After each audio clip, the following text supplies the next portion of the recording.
los primeros comentarios del libro Conciencia Colectiva, tercero, del profesor Antonio Alarcón. Tienes la palabra. Bueno, vamos a ver. Mi mujer me ha dicho que tengo que hablar alto. ¿Me escuchan ustedes? Sí, yo tengo una voz demasiado grave y demasiado baja.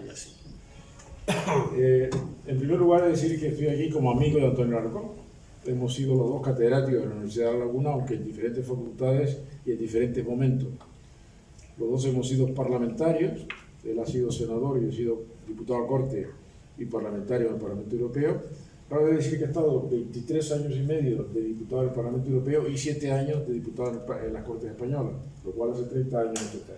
En total que he dedicado 30 años de mi vida a la actividad política. Cuando uno hace actividad política real y ve uno el reflejo en los medios de comunicación, no se parece en nada. Es como cuando uno se mira en un espejo, nada de lo que uno hace se parece en nada con lo que refleja los medios de comunicación. Y claro, prueba de esto es que yo estoy prácticamente de acuerdo con casi todo lo que dice Antonio Alarcón, a pesar de que estemos en dos partidos políticos diferentes. Porque en política democrática no hay enemigos. Los diputados somos representantes del pueblo y tenemos que colaborar. Y mi tarea, desde que fui diputado, primero presidente de la Comisión de Exteriores del Congreso, luego vicepresidente del Parlamento Europeo, portavoz socialista en la Comisión de Asuntos Jurídicos, presidente de la Diputación en las relaciones con América Latina, mi tarea era integrar o llegar a acuerdos con los otros grupos, especialmente con el Partido Popular que representa.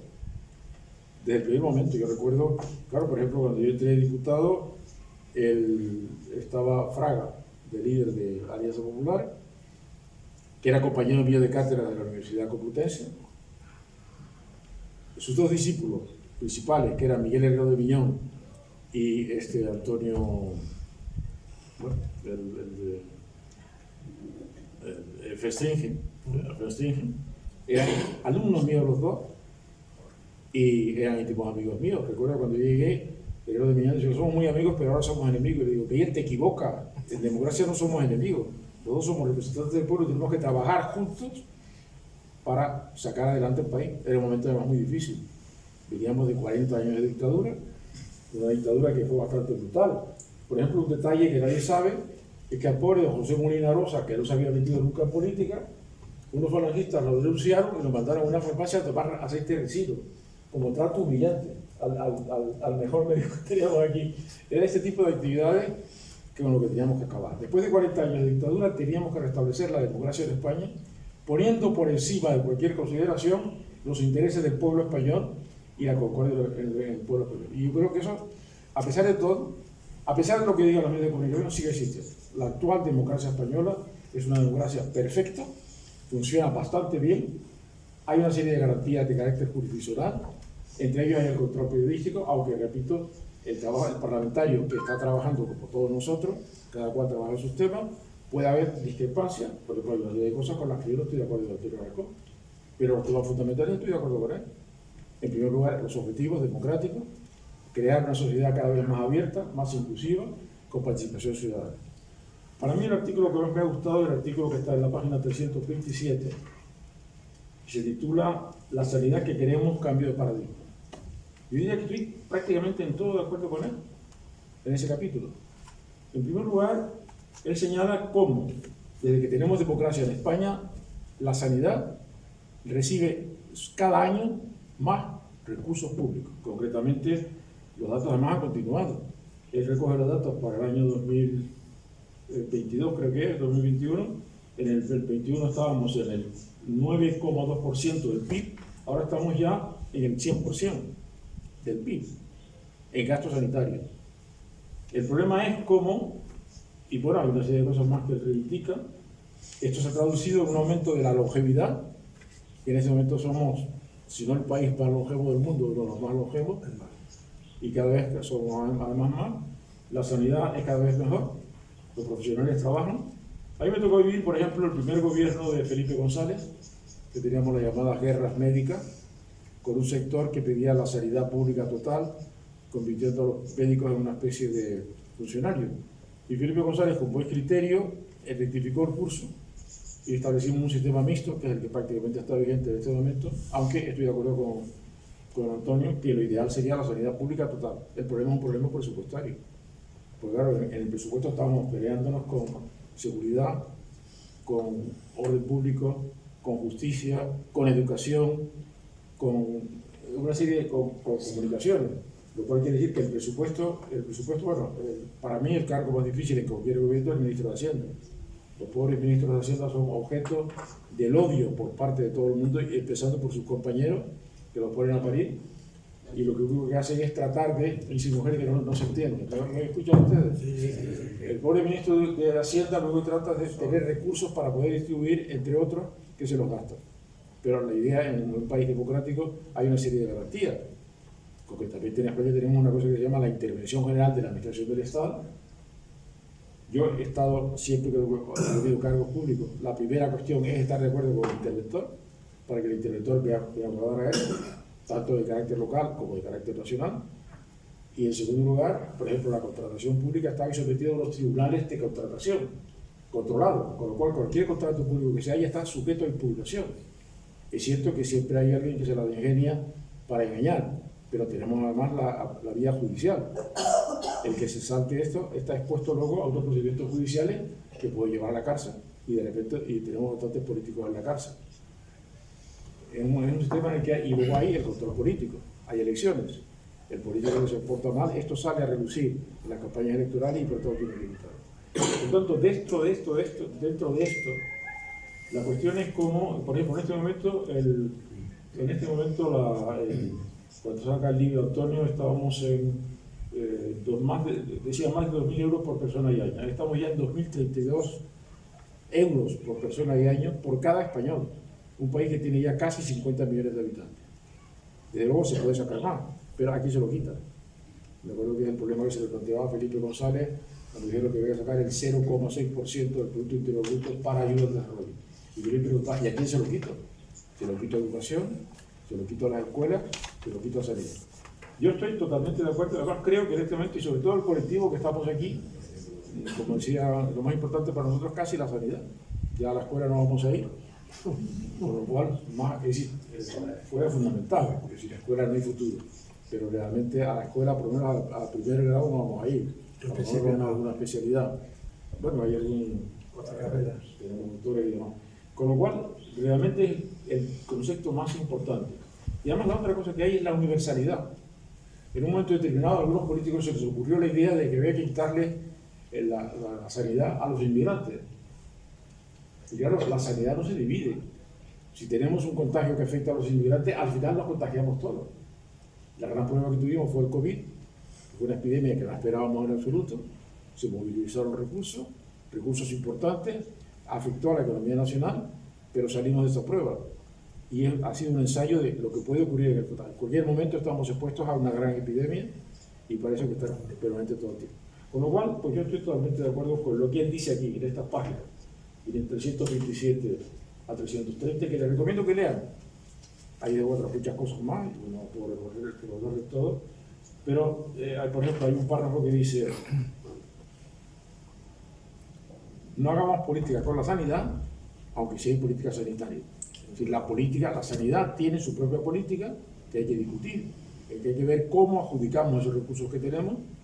No es cuestión de que sea absoluto, no puedo dedicar el 100% del Producto Interior Bruto a la sanidad, pero bueno, yo creo que un 10% está bien y que cada año además se mejore, porque eso nos afecta a todos, le afecta a la comunidad superior. Con esto acabo diciendo que, bueno, felicito a Antonio por el trabajo que ha hecho. Repito que lo importante en democracia no es la confrontación política, sino el acuerdo político, que creo que lo estamos consiguiendo, y que espero, como dice, cada gobierno, desde la instalación de la democracia, compite para mejorar el estado de la salud de los ciudadanos. Creo que hasta ahora lo hemos hecho bien. Yo confío en que las generaciones que están ahora en el poder y que van a seguir estándolo, continúen ese cargo. Yo creo que en este aspecto le recomendaría a todos los que estén interesados en el vida político que lean este libro y sobre todo todas las reflexiones de Antonio sobre la medicina. Muchas gracias, Antonio, por esta hora y mi felicitación más cordial.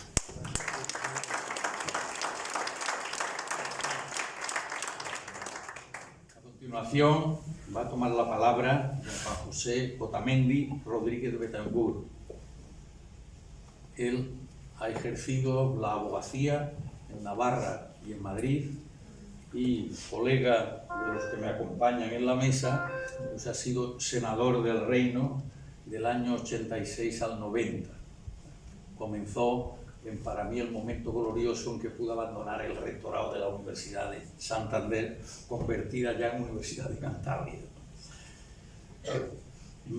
Es solemne para mí pues aprovechar su segunda parte del segundo apellido, Agustín de Betancourt, un muy recordado canario, al que en estos momentos en el Instituto de la Ingeniería de España se le está preparando un homenaje, otro más, en el mes de septiembre, en el que he de participar con tantas otras cosas. Lo importante aquí es que don Juan José Otamendi nos comente, desde haber sido senador por el CDS, entre PP, vamos a llamarlo así, y Partido Socialista, en aquellos momentos podríamos decir que era un intento desde la derecha de aproximarse al centro, y en el nombre ya está el centro. Muy bien. Muy bien. Muchas gracias. Tienes que hablar alto porque si no se te oye. Lo vamos a resolver. Te sientas donde yo estoy. Se resuelve todo. Si se quiere. Pégate al micrófono. Buenas tardes a todos. Yo no soy experto en sanidad, pero me encanta disentir con vosotros dos en el planteamiento de sanidad pública. Por ejemplo, conozco un poco la de Holanda, es fundamentalmente privada y funciona muy bien. O sea, lo importante es que funcione. Lo importante son los recursos, porque son limitados. Entonces, todo el mundo efectivamente procura que vaya lo mejor posible cualquier partido es lo que desea, es lo que realmente desea, pero bueno, cada uno tiene sus opiniones y yo creo que al final nos acercaremos más al modelo holandés que desde luego a la, digamos, militarización de la sanidad. Como digo, no soy entendido en esto, pero me gusta terciar, me gusta mucho lo que ha dicho Manolo también, de que no somos enemigos, ni lo hemos sido nunca, somos, eso sí, adversarios, y cada uno tiene que defender con rigor por sus propias ideas, y con respeto a los que no las tengan, así vamos avanzando entre todos. En segundo lugar, mi primo, del que vivo siempre, al igual que de mi prima María Ángeles, que está ahí al fondo, vivimos un tanto alejados geográficamente, porque yo vengo con cierta frecuencia a Lanzarote, pero realmente ellos viven en La Laguna, con lo cual, entre que vivo yo sobre todo en Madrid, nos vemos poco, pero nos tenemos mucho afecto, y no me olvido, María Ángeles, cuando hice las milicias universitarias, que me acogieron tus padres, y tú, que eras una cría, y gracias a eso los 3 meses los pasé francamente bien, y guarda buen recuerdo como de casi todo. Lo que sí quería hablar es de otro elemento que no toca ni Margüelda en su prólogo, ni nuestros insignes compañeros de presentación, y es el aspecto agrícola del señor Antonio. Claro, tiene muchas actividades, es muy movido, pero a veces se olvida la gente de que, junto con mi prima, elaboran uva con mucha dedicación, y realmente son un pilar para nuestra bodega, que es el grifo, que es de mi hermano y mío, y realmente sé el cariño que le han puesto a la tierra, que en definitiva es ponerle cariño a lo que hicieron los mayores, es decir, todo esto. Y eso sí lo quería destacar. También destacar que siempre me ha asombrado Antonio por lo polifacético que es, porque sí, cualquier se descuida un poco y ha hecho otra carrera. Pero bueno, eso es que tiene un espíritu muy inquieto, que quiere hacer las cosas bien, las hace bien porque tiene el reconocimiento público en distintos ámbitos, que es lo más importante. Y entonces, como hemos venido a oír a Antonio, pues cuanto tú quieras, Antonio. Muchas gracias, José.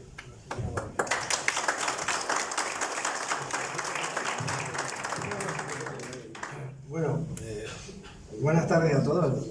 Dada la vitalidad que tiene, no lo digo la palabra, ya se la doy. Ah, perdón. No. Ya al final. El protocolo es importante. Que ya, Pero pero bueno, al final. no tengo un buen día porque estoy medio malo. Y yo creí que no me enfermaba, pero me enfermo como todo el mundo. Y bueno, dicho todo eso, para mí es un placer enorme. Primero, estar en la academia a la que pertenezco. Segundo, estar en Lanzarote, de lo cual estoy enamorado hace muchos años. Me he incorporado a una familia maravillosa de Lanzarote, que es la de mi mujer, que es mi familia. Estoy más tiempo, llevo ininterrumpidamente, creo que llevamos 45 años seguidos participando en Lanzarote intensamente. Nuestros hijos son unos enamorados de Lanzarote, no en vano sus abuelos de Lanzarote, en vano sus primos, etc.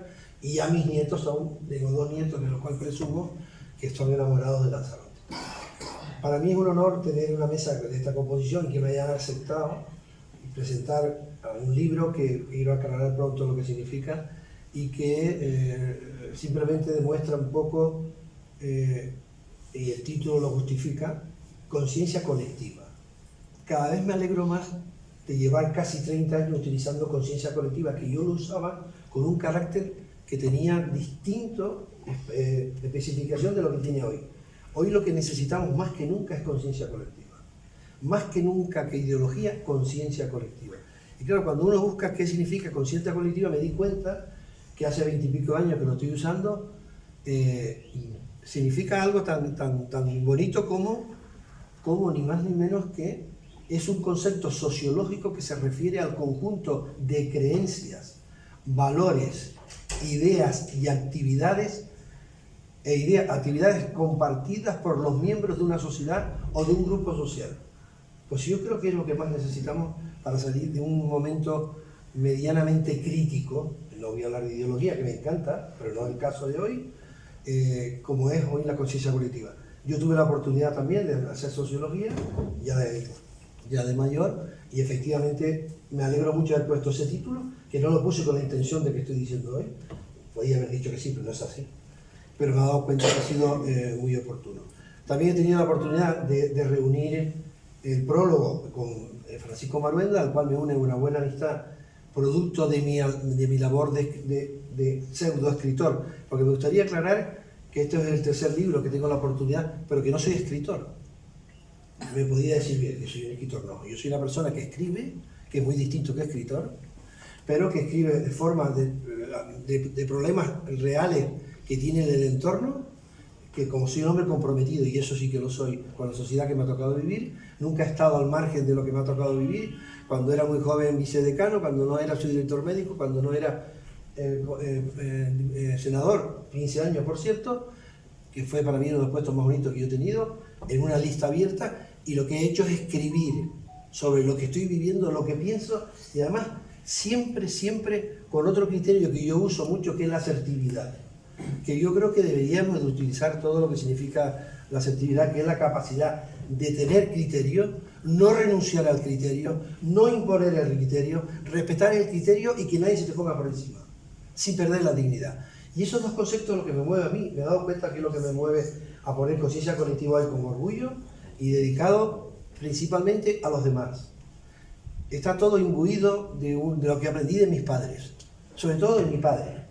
No menosprecio a mi madre, pero de mi padre, que fue un reprimido, claro, por la dictadura, que estuvo 4 años, casi 5 años en Faife, detenido por las fuerzas franquistas por retener el alzamiento nacional. Mi madre era única hija, 3 hermanas, pero única hija. Mi abuelo farmacéutico, delegado al gobierno, pero lo detuvieron. De una acusación falsa, pero estuvo 4 años en la cárcel. Casi pierde la vida. Yo tenía un hermano que había nacido, bueno, soy del PP. No tengo ningún problema. Soy un liberal del PP, con un padre republicano detenido, un leal a lo que ejerció, y que no tengo ningún tipo de rencor hacia nadie. Mi padre nunca lo tuvo y yo no lo voy a transmitir en mi vida, porque creo que la política la hacen las personas. A mí nunca me ha separado de una persona su ideología, nunca, y no lo voy a permitir, nunca. Y estoy feliz, como liberal que soy, en el Partido Popular. Bueno, entonces, todos estos artículos que están representados en un libro que yo no lo he hecho yo, como me siento orgulloso de que lo haya hecho el editor es Antonio Salazar, que es un articulista económico de Canarias, y una empresa como editora, muy canaria también, que yo creo que ha hecho una impresión impecable. Difícil hacerla, yo no tengo ningún mérito, por eso lo digo con orgullo, no tengo ningún mérito que lo hayan hecho perfecto. Todas estas fotos que se están poniendo detrás, que se me ocurrió cuando los presenté en el casino el otro día, tiene que ver con fotos normales, de una vida normal, donde los artículos están escritos de alguna manera, de alguna cosa de ella. Y ese prólogo de Maruenda, esa amistad que me une con Maruenda es por escribir en La Razón. Llevo tiempo escribiendo en La Razón, me han permitido y me han pedido colaboración, siempre sin cobrar, lo aclaro. Y si cobrara, también diría que cobrara, pero no cobro. Creo que pagar un trabajo es muy bueno. A mí es un honor escribir en un periódico nacional que lo lee mucha gente. Igual que colaboro con Muy Interesante, que es otra revista que merece la pena y que tiene tiene 14 millones de seguidores, 14 millones de seguidores castellanos. Y bueno, y en ese sentido sigo con esa vía. Y después pedí un epílogo, que yo nunca, en los dos libros que tengo no políticos, no tenía, que es Juan Manuel García Ramos, catedrático también de nuestra universidad, que yo creo que define mucho lo que significa para nosotros este libro. Tiene 400 y pico páginas, tiene 257 fotografías o gráficas, y lo único que se pretende en ello es demostrar nuestra preocupación del humanismo activo, que aprendimos de mi padre, como digo, el hombre por el hombre, independientemente de su raza, ideología y sexo, dedicarse a lo demás como merecimiento, como que merece la pena dedicarse a lo demás. Yo que tengo mucha juventud acumulada, le debo decir que no me satisface más que dedicarme a los demás. He descubierto, después de casi 50 años de profesional, que espero seguir ejerciendo, si estas medias salud que se me ha quebrantado estos 2 días por mis nietos, yo creo que fue, que me contagiaron, pero merece la pena contagiarse por nosotros. Yo no sabía que la vida nos tenía previsto, a quien tiene la suerte de tener nietos, lo que significa ser abuelo. Y yo creo que es una experiencia irrepetible, que yo no creí que era así, que te cambia la vida. Y lo digo con orgullo. Y yo tengo poca experiencia todavía, porque tengo 2 nietitos. Tenemos, mi mujer y yo, 2 nietitos maravillosos, ya lanzaroteños, que ya te hablan de Testeina, se lo saben de memoria. Un paréntesis, me contaron el otro día, no sé si fue María Luisa, que mi nieto, el mayor, tiene 5 añitos, claro, pero es un figura. Estaba enseñándole la finca a alguien, no sé quién era, la finca de Testeina, enseñándole a un niño chiquitito de 5 años, pero como si fuera, bueno, en definitiva, creo que esto de los nietos es algo muy importante. Y en definitiva, todo esto está imbuido de un principio básico que es humanismo activo. Y creo que merece la pena hacerlo.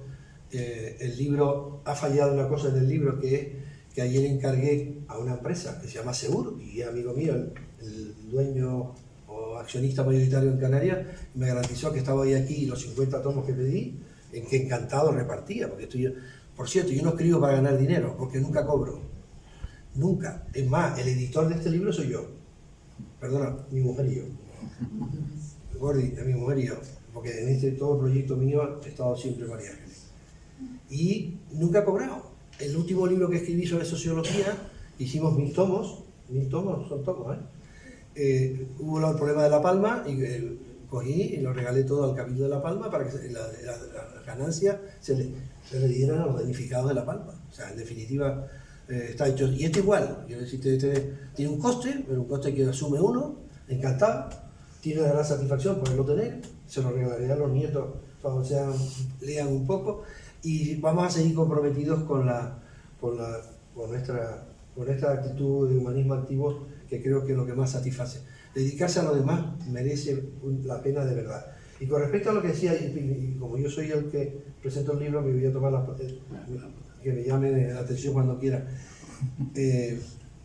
Lo que decía don Manuel, profesor, para mí tiene un mérito enorme. Yo conozco al profesor hace muchos años, pero he seguido su trayectoria independiente de no haberlo conocido antes. Y cuando me siento profundamente orgulloso que hay un canario como él, de Lanzarote como él, que en el año de los más difícil de este país, gane una cátedra durísima y va a Madrid y sea algo en definitiva, chapó. Y eso lo tenemos que aprender a ser agradecidos en vida, porque los canarios enterramos muy bien a la gente. Es lo mejor que hacemos, en vez de gastar el tiempo en reconocer en vida que son buenos, sean amigos o no amigos tuyos. Yo creo que es importante. Y decía algo sanitario, vamos a ver. Y Juan José también. Bueno, Juan José, somos parientes, como él mismo dice, y me siento pariente además. Y hemos aprendido mucho y seguiremos aprendiendo de vino. Yo no creo que haya alguien que sepa más. Y la biblioteca que tiene la familia da gusto revisarla. Bueno, en definitiva, he aprendido a amar la tierra, que yo no conocía bien ni conocía. Y en este momento, como uno se siente por vía matrimonial muy vinculado a la tierra, estoy enamorado. Si un día me pierdo, no me busque en ningún lado, búsqueme en Testeina, Lanzarote. No hace falta preguntar por mí, sino ir a buscarse. Y la sanidad. No, yo no quería decir, yo soy un liberal. Eso no significa nada. ¿Sí? Porque la verdad es una actitud. La sanidad en Europa es un derecho. Solamente el 20% de la población mundial tiene derecho a la salud. Lo que vivimos en una parte del mundo única. Es un derecho, con lo cual no es discutible. Segundo, no le voy a enseñar a Manolo nada de Europa, pero sí puedo decir, porque en sanidad sé algo, yo participé en el Tratado de Lisboa. Participé en el sentido que fue uno de los que mandó el Senado, y yo me sentí orgullosísimo que el Tratado de Lisboa yo participaba en la parte sanitaria. De la sanidad hice dos cosas nada más. Los países signatarios del Tratado de Lisboa, modificación de Ámsterdam, etcétera, tendrá una sanidad de financiación pública, punto y aparte. Provisión de servicios libre, que lo haga, quien mejor lo haga con un sistema de acreditación. Eso de público-privado ni Saavedra lo discutía. ¿Quién ha dicho que es mejor lo público o lo privado? Lo que necesitamos es una buena sanidad y se puede dar de las 3 o 4 maneras distintas. Ahora bien, lo que es importante es tener el derecho a la salud. Que el 80% del mundo no tiene derecho a la salud. O la tiene o no la tiene. La consigue o no la consigue. Y eso es un tema clave. ¿Y qué nos ocurre? Estamos invirtiendo 100.000 millones de euros al año en España en salud. Pero eso no significa que haya que invertir más. Lo que hay que invertir es mejor. Nos estamos gastando 14.000 millones de euros al año en la falta de adherencia al tratamiento. Quiere decir que se gasta en fármacos y medicamentos que se tiran. Luego seguimos teniendo un colchón enorme para actuar mucho mejor. Y algo más importante que no tiene nadie en Europa. El sistema sanitario español es un sistema de cohesión nacional. El sistema de cohesión nacional más importante que tiene este país, queridos compañeros, pero es el trasplante. La ONT es mucho más que la Constitución. La Constitución hoy la discute gente, pero la ONT no lo discute nadie. Y somos los primeros del mundo, y lo digo con orgullo de verdad, se me ponen los pelos de punta. 33 años seguidos en donación y trasplantes de órganos. Y eso solamente lo puede hacer un país como España. Solamente. Un gran país. Gobierne quien gobierne. Y eso se llama factor de cohesión. Y eso se llama salud. Y que somos los hombres y las mujeres más longevas del mundo con Japón, seguimos siéndolo otra vez. La mujer en España vive 86,23 años de media. Hay más de 500.000 de mujeres que tienen más de 100 años, lo cual me siento orgulloso. Más de 100 años. Y el hombre 83 de media. Quiere decir, eso no solo gracias a la sanidad, es una parte de la sanidad, pero es un tema muy claro. En definitiva, yo seguiría hablando del tema y lo de la política. No se puede hacer política en la sanidad. Prohibido hacer política. Yo soy político, y me encanta. Se tiene que hacer política sanitaria, que es un tema técnico. Por eso no se puede dirigir un hospital sin saber. No se puede operar sin saber. Sería de cárcel. No, es que en España se ha dirigido muchos hospitales sin saber. Porque eres amigo mío, te nombro. No. Las empresas más difíciles de dirigir en España y las más grandes son hospitales y universidades. Y por cierto, los rectores no son los que más saben.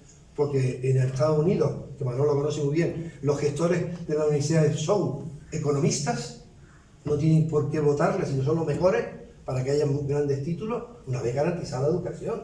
Claro, estamos hablando de un país donde se garantiza.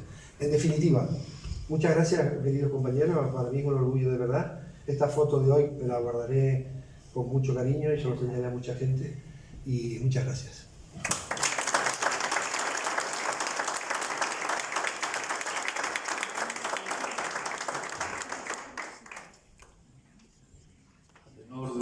me han precedido en la mesa, debo decir que no he pertenecido nunca a ningún partido político, lo cual no es óbice,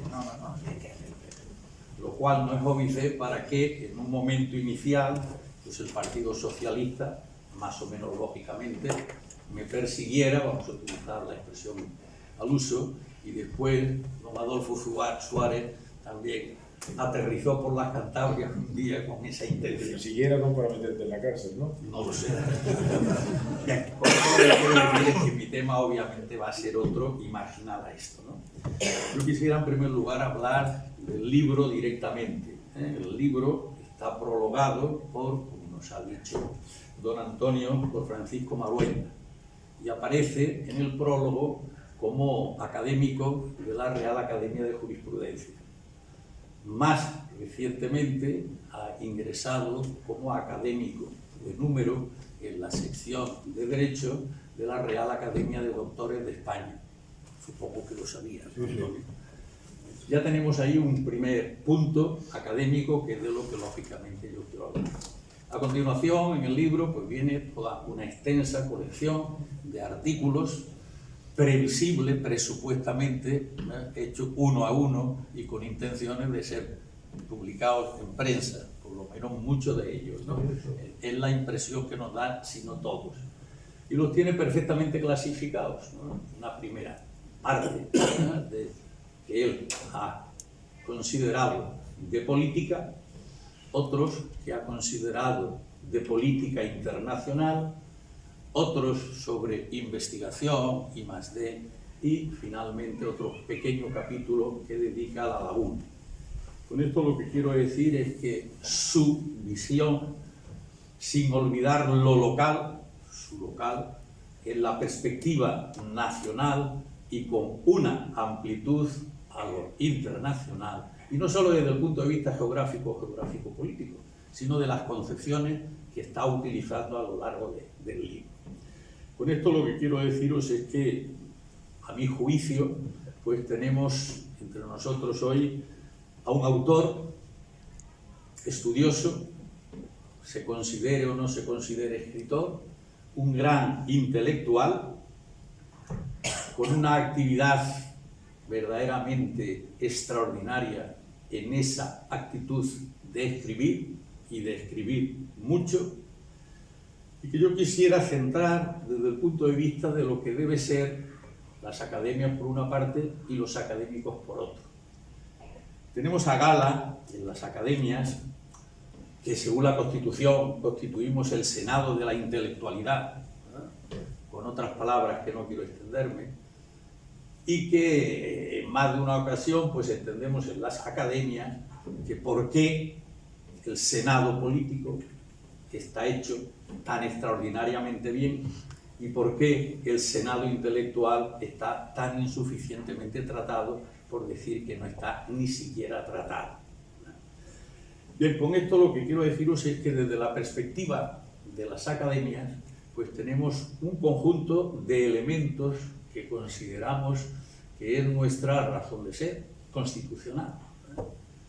Por una parte entendemos que se nos considera figuras de excelencia, lo cual no es poco. En segundo lugar, paladines de la libertad, que no es poco, porque no estamos formalmente adscritos a nada, sino que hemos sido elegidos uno a uno por las propias academias. Y tercera cuestión, o tercer aspecto, es el de la responsabilidad social, cada día considerada de manera más importante, porque las reales academias, y me estoy refiriendo, claro, a las del Instituto de España y carácter nacional, pues ciertamente pues deberían, de acuerdo con la idea inicial de las academias, ser por una parte, ¿no?, los que iluminaban intelectual, económica, políticamente, desde el punto de vista de la moral, científicamente, a la monarquía y al gobierno. Esto se ha perdido. Pero claro, desde siempre habían tenido las academias y los académicos una misión complementaria. Seamos o no útiles al monarca seamos o no útiles al ministro, a la presidencia del Consejo de Ministros y a los ministros, al Parlamento y al Senado, etc., está la otra parte, la de la responsabilidad social con la sociedad. Es decir, no solo por mediación de las autoridades o de las instituciones de gobierno del país, sino directamente con respecto a la sociedad. Y mucho más en momentos como pueden ser los de hoy, ante tanta diversidad de problemas, ¿eh? Y miren ustedes por dónde, en una situación como la presente, el gobierno ha decidido hace unos meses el tener no solo los tradicionales asesores, sino buscarse un nuevo conjunto de asesores especialmente elegidos al margen de las reales academias para que sirvan como consejeros de una institución u otra institución. Bueno, con esto, aunque pueda parecer que lo que estoy diciendo es otra cosa, la excelencia, la libertad y la responsabilidad que Antonio Alarcó ha llamado compromiso social son tres características que se citan perfectamente en él y en su tarea. Y ha hecho alarde precisamente de eso, solo que con el término liberal. Soy liberal. Eso, en perspectiva filosófica política, pues es lo que entendemos: aprecio, uso, disfrute y difusión de la libertad, donde esté. Partido Popular, Partido Socialista, antiguo CDS o por libre. La libertad. El compromiso social es algo que deja clarísimo a lo largo de toda su obra. Esta tercera nota de la responsabilidad a la que llama. Eso es verdaderamente singular en la lectura de esta importante colección de artículos. Tras esto, yo quisiera decir que su lenguaje es directo, es un lenguaje precisamente para incardinarse en la sociedad en la que se encuentra. Desde otro punto de vista que ha surgido aquí, pues es importante no solo que oigamos que la Organización Nacional de los Trasplantes, el trasplante, es de lo mejor que hay en el mundo y lo que puede España ofrecer. En él tenemos uno de los grandes cirujanos y fundamentalmente en ese, digamos, capítulo del páncreas, donde a lo largo de la obra pues se puede ver bien documentada pues la tarea que ha venido desempeñando en este. La Organización Nacional de Trasplantes, pues a mí me dio una gran alegría tenerlo en Madrid, en la ocasión de que a nuestro académico de honor, Enrique Moreno González, al que tuve yo el honor de presentarlo como académico de honor en la Real Academia Europea de Doctores, los que tenemos aquí, pues, su presidente, 2 o 3 vicepresidentes, otros miembros de la Junta Directiva, pues algo verdaderamente excepcional. A la cabeza de la cirugía y sobre todo de la cirugía de trasplante, digo yo, no médico, que es la figura de esta última etapa nuestra. No sé si está de acuerdo o no está de acuerdo. Yo lo he decidido. Es verdad que algo puedo tener en este capítulo desde mi condición de doctor en medicina, sin ser licenciado. Otro aspecto importante, bueno, para concluir con esto y decírselo a él, porque lo espero, lo acabamos de hacer académico de honor de la Real Academia de Medicina de Castilla-La Mancha también. Que el 8 de junio te esperamos, en Albacete. Bien, creo que podríamos hablar mucho, pero no quiero tampoco alargar más. Desde el punto de vista académico, creo que es muy importante que nos demos cuenta de su precondición para las academias. Es doctor en medicina, como todos ustedes saben, es experto en cirugía, pero es además doctor en periodismo y es doctor en sociología. Desde su doctorado en sociología y su doctorado en periodismo, tiene la obligación, sin ninguna duda, de hacer la tarea que nos está haciendo.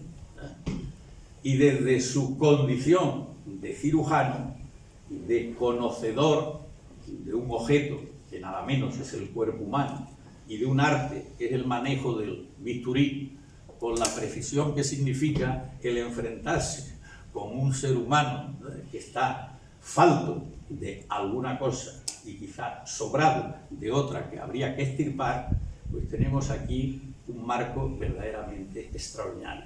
Un hombre completo desde una formación científica y artística, si queremos decirlo así, como se ha considerado siempre la medicina. La noción de arte tradicional era más bien ingeniería que lo que llamamos bellas artes, pero ahí está, y sus condiciones, como digo, de periodista intelectual, académico y de sociólogo. Pero además en él se encarna el hecho de ser académico de la Real Academia Nacional de Medicina de España y académico numerario de la Real Academia de Medicina de Canarias y académico en este momento y de momento académico correspondiente de nuestra Academia de Ciencias, Ingeniería y Humanidades de Lanzarote.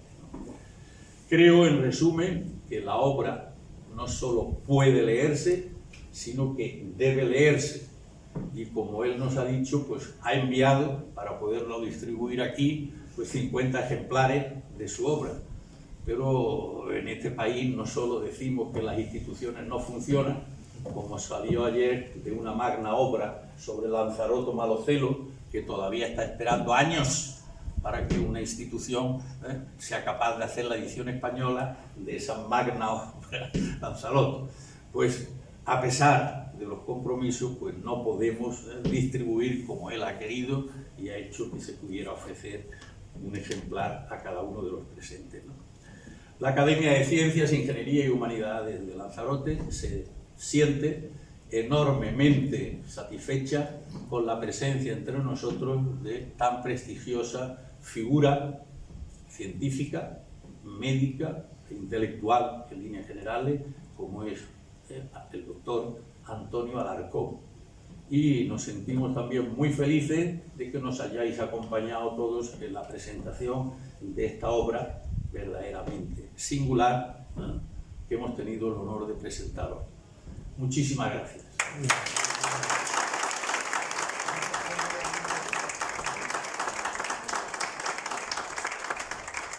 Bueno, digamos que por cortesía, que por cortesía de Bodegas El Grifo, vamos a tener una degustación de vino del Grifo, y por cortesía del Hotel Lancelot vamos a tener un cierto acompañamiento de esa copita. O sea que el nombre de la dirección del hotel, y ya simplemente porque tengo la palabra, el nombre del director o codirector de Bodegas El Grifo, pues tendremos ahí, espero que ya sí, y si no tendremos que esperar unos minutos, podamos compartir la alegría del acontecimiento cara a cara. Enhorabuena, Antonio. Gracias.